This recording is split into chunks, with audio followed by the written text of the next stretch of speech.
Hello and welcome to my channel, or welcome back to my channel. My name is Jay and this is a web of classic tales. If you're enjoying the videos, please like, subscribe, and share. If you want notifications every single time a new video is uploaded, please click on the little bell icon. Today we will continue reading Jane Austen's Northanger Abbey. A moment's glance was enough to satisfy Catherine that her apartment was very unlike the one which Henry had endeavoured to alarm her by the description of. It was by no means unreasonably large, and contained neither tapestry nor velvet. The walls were papered, the floor was carpeted, the windows were neither less perfect nor more dim than those of the drawing-room below. The furniture, though not of the latest fashion, was handsome and comfortable, and the air of the room altogether far from uncheerful. Her heart instantaneously at ease on this point, she resolved to lose no time in particular examination of anything, as she greatly dreaded disobliging the general by any delay. Her habit, therefore, was thrown off with all possible haste, and she was preparing to unpin the linen package, which the chaise seat had conveyed for her immediate accommodation, when her eye suddenly fell on a large, high chest, standing back in a deep recess on one side of the fireplace. The sight of it made her start,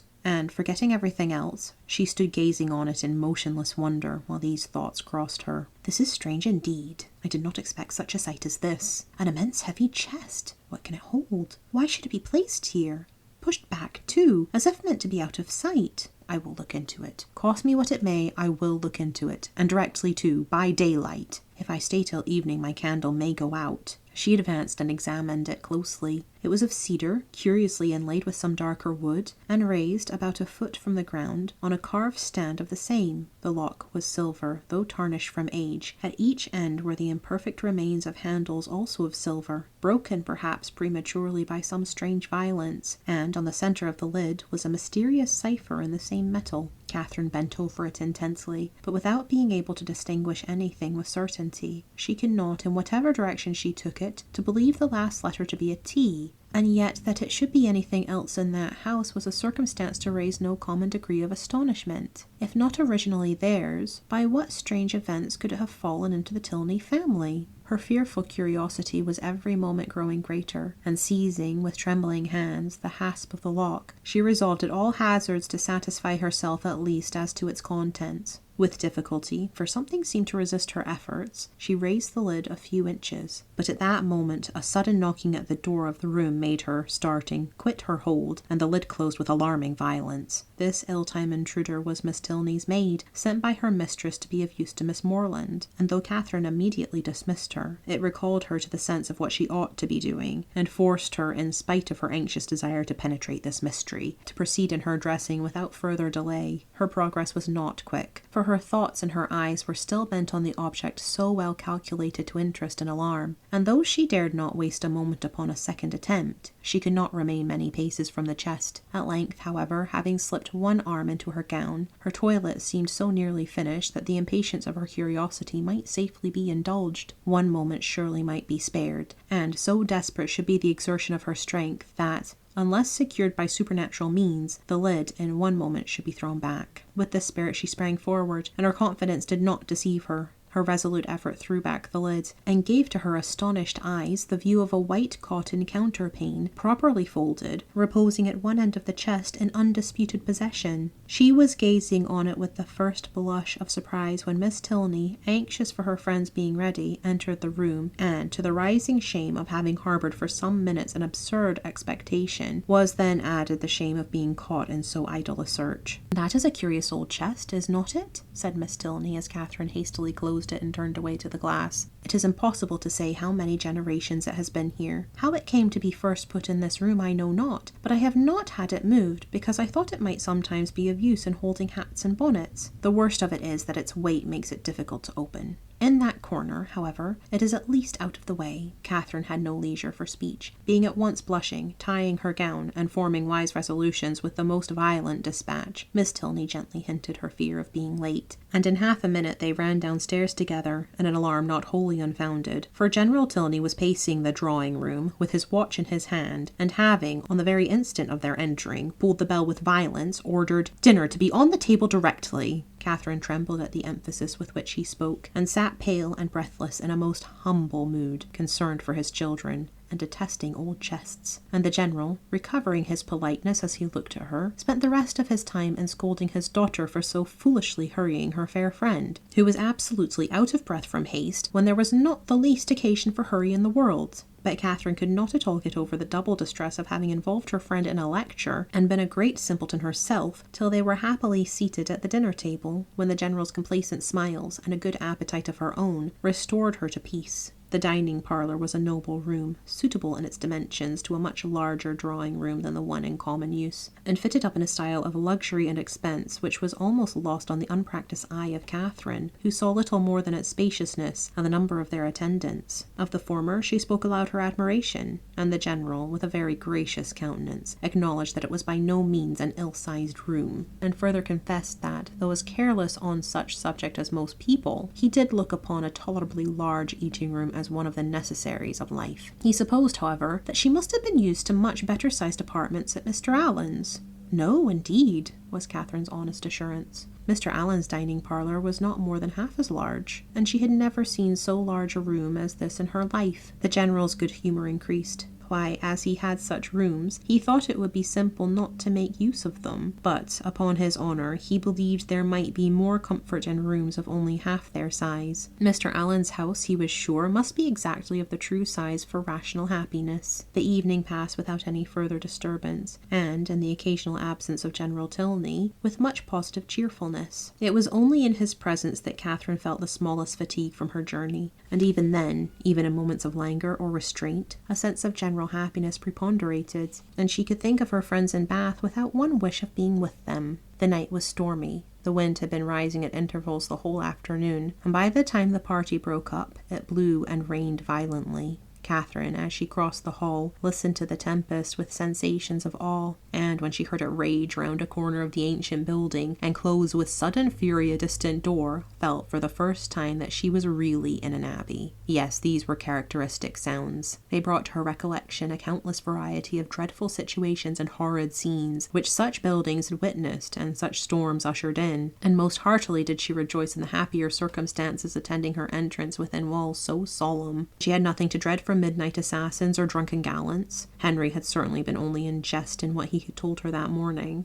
In a house so furnished and so guarded, she could have nothing to explore or to suffer, and might go to her bedroom as securely as if it had been her own chamber at Fullerton. Thus wisely fortifying her mind as she proceeded upstairs, she was enabled, especially on perceiving that Miss Tilney slept only 2 doors from her, to enter her room with a tolerably stout heart, and her spirits were immediately assisted by the cheerful blaze of a wood fire. "How much better is this," said she, as she walked to the fender. "How much better to find a fire ready lit than to have to wait shivering in the cold till all the family are in bed, as so many poor girls have been obliged to do, and then to have a faithful old servant frightening one by coming in with a faggot. How glad I am that Northanger is what it is. If it had been like some other places, I do not know that in such a night as this I could have answered for my courage. But now, to be sure, there is nothing to alarm one." She looked round the room. The window curtains seemed in motion. It could be nothing but the violence of the wind penetrating through the divisions of the shutters, and she stepped boldly forward,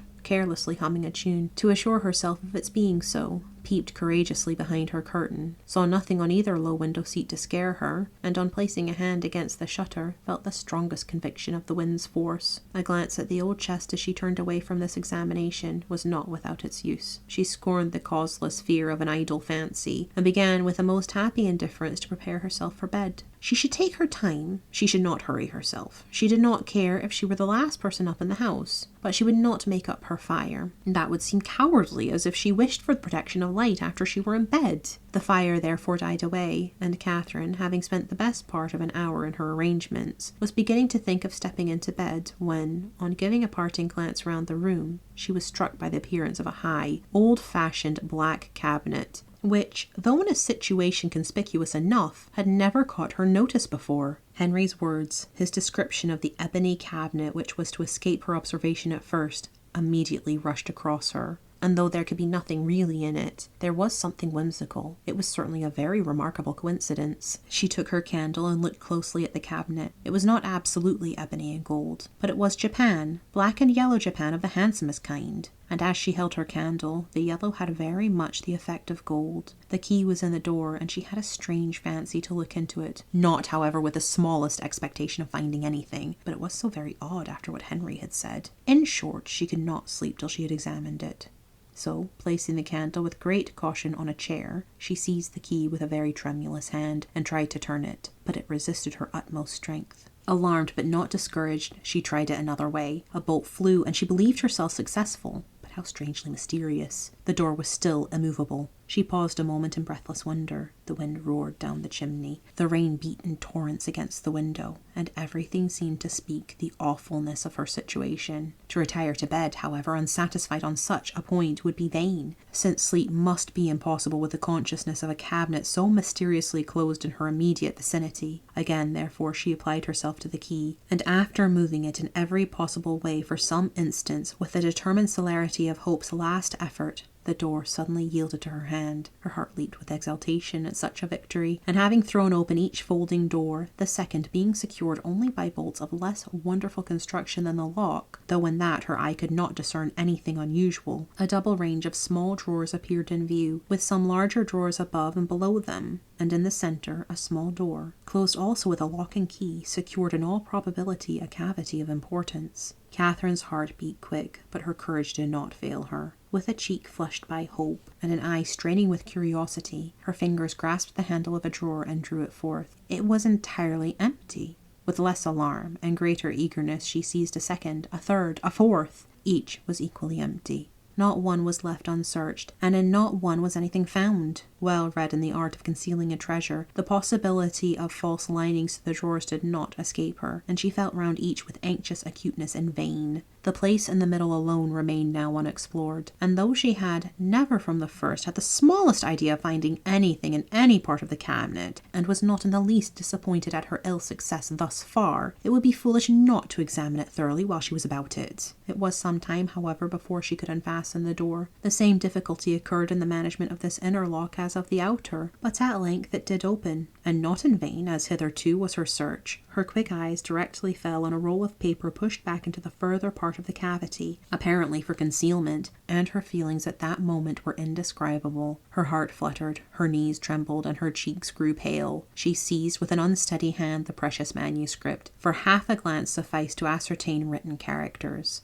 And while she acknowledged with awful sensations this striking exemplification of what Henry had foretold, resolved instantly to peruse every line before she attempted to rest. The dimness of the light her candle emitted made her turn to it with alarm, but there was no danger of its sudden extinction. It had yet some hours to burn, and that she might not have any greater difficulty in distinguishing the writing than what its ancient date might occasion, she hastily snuffed it. Alas, it was snuffed and extinguished in one. A lamp could not have expired with more awful effect. Catherine for a few moments was motionless with horror. It was done completely. Not a remnant of light in the wick could give hope to rekindling breath. Darkness impenetrable and immovable filled the room. A violent gust of wind, rising with sudden fury, added fresh horror to the moment. Catherine trembled from head to foot. In the pause which succeeded, a sound like receding footsteps and the closing of a distant door struck on her affrighted ear. Human nature could support no more. A cold sweat stood on her forehead. The manuscript fell from her hand, and groping her way to the bed, she jumped hastily in, and sought some suspension of agony by creeping far underneath the clothes. To close her eyes and sleep that night she felt must be entirely out of the question. With a curiosity so justly awakened, and feelings in every way so agitated, repose must be absolutely impossible. The storm too abroad so dreadful. She had not been used to feel alarm from wind, but now every blast seemed fraught with awful intelligence. The manuscript so wonderfully found, so wonderfully accomplishing the morning's prediction, how was it to be accounted for? What could it contain? To whom could it relate? By what means could it have been so long concealed? And how singularly strange that it should fall to her lot to discover it. Till she had made herself mistress of its contents, however, she could have neither repose nor comfort, and with the sun's first rays she was determined to peruse it. But many were the tedious hours which must yet intervene. She shuddered.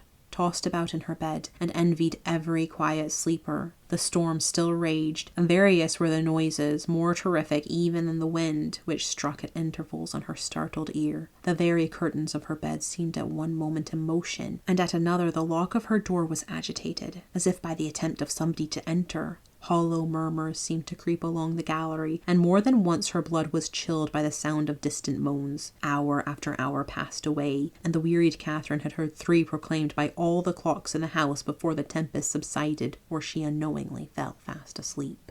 Thank you for listening. This has been Jane Austen's Northanger Abbey, Chapter 21. I've been Jay. This has been a Web of Classic Tales. Please like, subscribe, and share. Click the bell icon for notifications. I hope you're having a fantastic day. Have a nice life, and I'll see you next time.